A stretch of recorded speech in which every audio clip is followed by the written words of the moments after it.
Cześć! Dzisiaj porozmawiamy o czymś, co jest super ważne w świecie programowania, czyli o pobieraniu danych od użytkownika. Wyobraź sobie, że tworzysz grę. Chcesz, żeby gracze mogli podawać swoje imiona, tak jak tutaj podajemy, że nazywamy się Mateusz. Wybierać różne postacie, tak jak tutaj mamy jakiegoś krasnoluda czy elfa.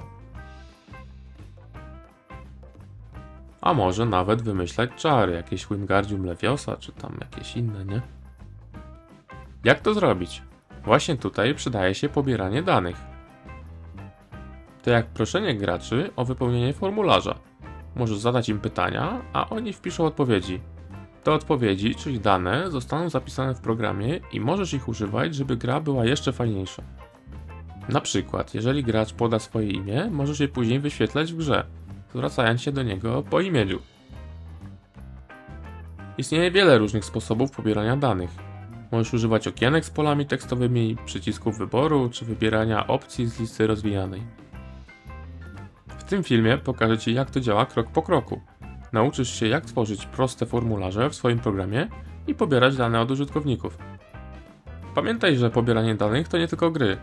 Możesz używać go do tworzenia stron internetowych, aplikacji, a nawet do zbierania informacji zwrotnych od ludzi.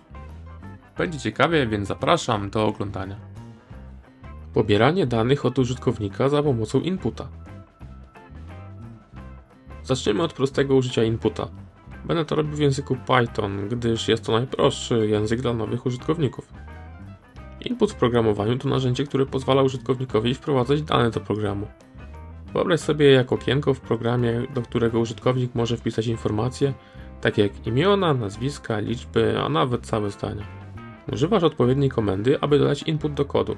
W zależności od języka programowania komenda może się różnić, np. w Pythonie używasz funkcji input. Dobrze, zobaczmy jak to już w kodzie działa. Więc piszemy sobie, dajemy do zmiennej input i piszemy co ma użytkownikowi się pokazać, czyli podaj swoje imię. Dobra, skopiuję sobie i tam nazwisko. Do dwóch zmiennych będzie przypisana ta wartość, którą wpisze użytkownik. I teraz wypisujemy to co wpisał, czyli witaj. I za pomocą tam zmiennych tutaj wypisujemy. Dobra, odpalmy sobie i musimy wpisać. O, wpiszę jakiś Wojtek i... Oj, drugie imię. No to tam, nie wiem. No i teraz tym printem jak damy, no to wypiszę witaj Wojtek Potek, czyli dwie zmienne. Dobrze, za dużo w tym przykładzie z danymi nie zrobiliśmy, zobaczmy więc bardziej zaawansowany przykład. Będzie go wykonywać dopóki użytkownik nie wprowadzi liczby i jak już poda liczbę sprawdzimy czy jest on pełnoletni czy nie. Dobrze, zobaczmy jak to już w kodzie działa. Najpierw rozpoczynamy nieskończoną pętlę i teraz inicjujemy blok obsługujący błędy i w tym bloku dajemy do zmiennej wiek. Najpierw konwertujemy do integer, czyli do liczby całkowitej i później input, który tam musi podać swój wiek użytkownik. I teraz instrukcja warunkowa, jeżeli wiek jest większy równy 18, no to wypisujemy tam, że jest pełnoletni i kończymy pętlę tym breakiem. W innym wypadku wypisujemy, że tam nie jest pełnoletni i również przerywamy pętlę. I teraz z racji tego, że było try, no to musimy użyć except tam value error, czyli to będzie w przypadku, kiedy nasz wiek nie będzie liczbą, bo nie będzie w stanie przekonwertować. I wtedy wypisujemy, żeby tam wprowadził liczbę. Dobra, coś tam wpiszę.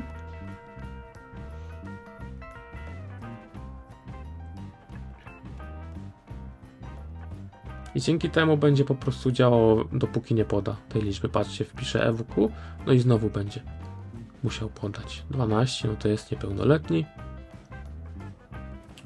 I zobaczmy, 20 jest pełnoletni. Hej, jeśli podobał Wam się film, to nie zapomnijcie dać łapki w górę, zasubskrybować kanału i kliknąć dzwoneczek. Dzięki. Metody pobierania danych.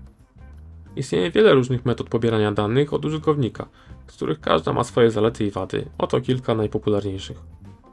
Formularze.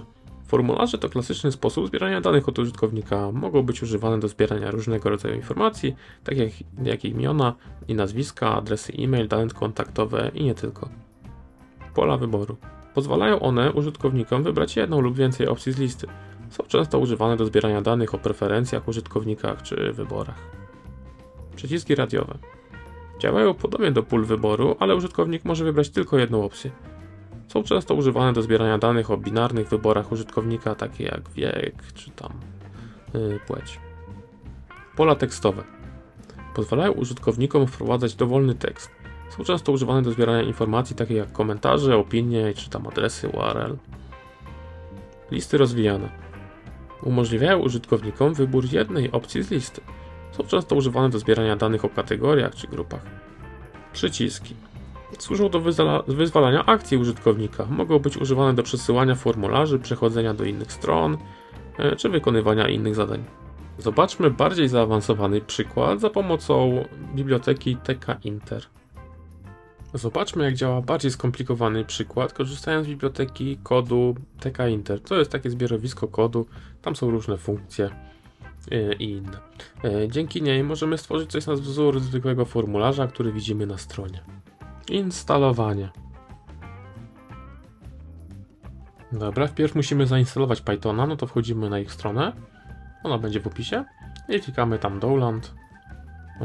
Weźmy sobie, pobierzmy, no i później musicie po prostu to zainstalować. Następnie w VS Code, o tym czym jest VS Code, jak go instalować tutaj, będziemy sprawdzali, jaka jest wersja Pythona, czy dobrze zainstalowało. No to najpierw sprawdzamy wersję, no i to jest dobrze, i później sprawdzamy wersję pipa. Dobra, też jest dobra. Następnie w razie czego upgrade'ujemy tego pipa po prostu tą komendą. No i dobra. Klikamy ten Enter. No i się zupdate'owało. Znaczy już miałem zupdate'owaną wersję. No i w końcu instalujemy tą bibliotekę naszą TK-Inter, czyli pip3 install tk. No i nam zainstalowało. I teraz będziemy używali tego TK-Intera. Dobrze, no to wpierw tworzymy sobie plik pythonowski, czyli main.py. No i importujemy biblioteki. Najpierw tam TK-Inter. Wpisujemy jako co, jaka nazwa, i z TK-Intera co chcemy zaimportować jeszcze dodatkowo. Tam ttk.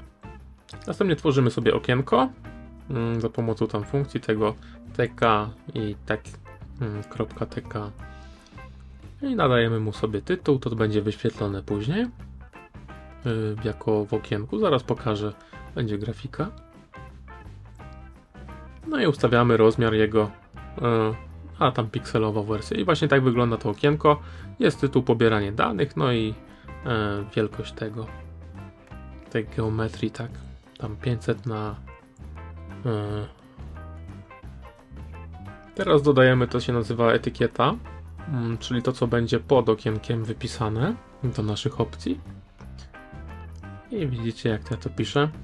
Tam TK label, najpierw okno, czyli to, co ustawiliśmy dla TK, i później tekst, jaki ma wyświetlać. Tutaj patrzcie, wybierz opcję, jest napisane. No i umieszczamy to w okienku za pomocą paki. Resztę elementów też będziemy zresztą w okienku umieszczać. Następnie chcemy dodać te wartości radiowe sobie. Wpisujemy to TK string var. No sobie przekopiuję, żeby było, żeby był drugi też. I tworzymy przycisk radiowy.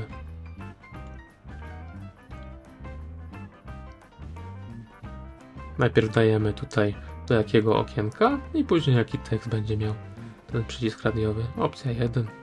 Tam sobie dajmy. Teraz dajemy variable, czyli powiązujemy wartość, którą wpisze, zaznaczy użytkownik, do naszego wartości radio. I następnie wartość. Dajemy wartość opcja 1. I to będzie po prostu przypisane do zmiennej. Dobra, umieszczamy w okienku za pomocą pak. I patrzcie, to wygląda tak, tylko no jeszcze dodamy sobie drugi przycisk radiowy, żeby były dwie opcje. To tam kopiuję, zmieniam nazwę. i tam tekst tutaj.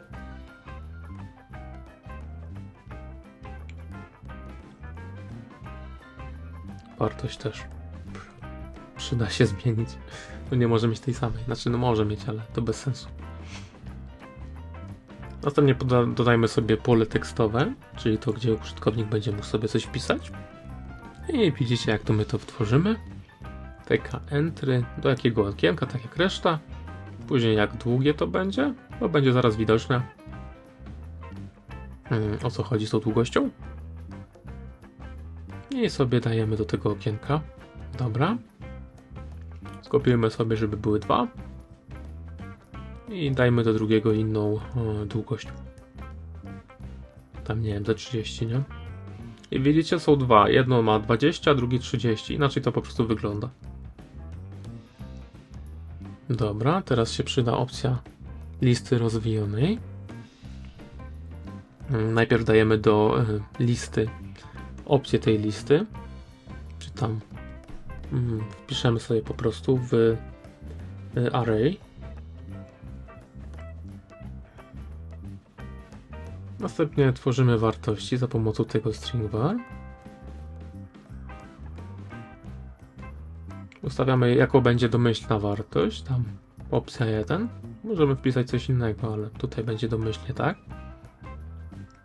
I następnie tworzymy tą listę rozwijaną, korzystając z tej funkcji. Najpierw do jakiego okna, później do jakiej zmiennej będą przypisane wartości, które sobie zaznaczymy.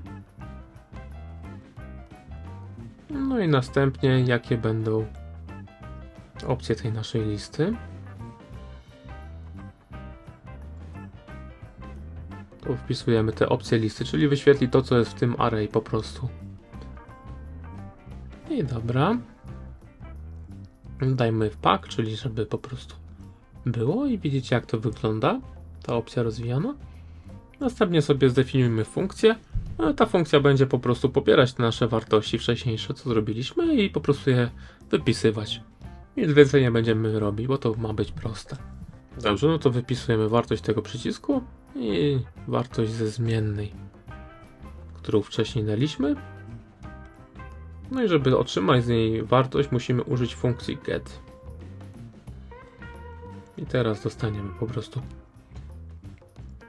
Dobra, wypiszmy sobie teraz pole tekstowe. I tak samo jak wcześniej, zmienna get. .get. Dobra, skopiujmy do innych. To są 2 pola tekstowe i tam druga zmienna. I teraz będzie lista nasza rozwijana. To sobie zapiszmy.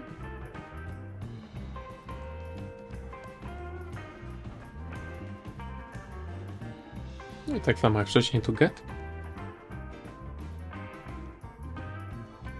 I w ostateczności tworzymy przycisk, po którym po prostu pobierzemy wartości i dajemy je do konsoli, tak jak wyżej jest to print wartość przycisku.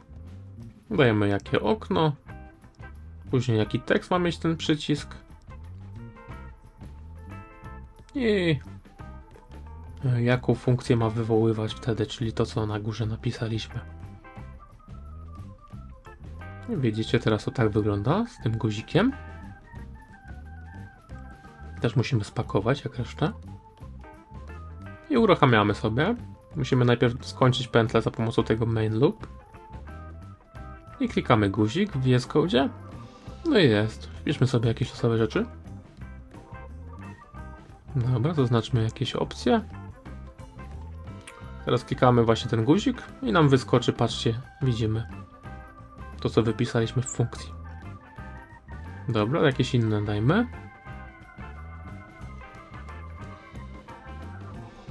Opcja 1, pobierz i będzie tutaj. To jest oczywiście prosty przykład. W taki właśnie sposób robimy i odpalamy proste pola pobrania danych od użytkownika. Pamiętajcie, że to tylko wstęp do tego, ale mam nadzieję, że film wyjaśnił to w prosty sposób. Dzięki za obejrzenie filmu, a jeżeli interesuje Was, czym są pętle, to zapraszam tutaj. Na razie.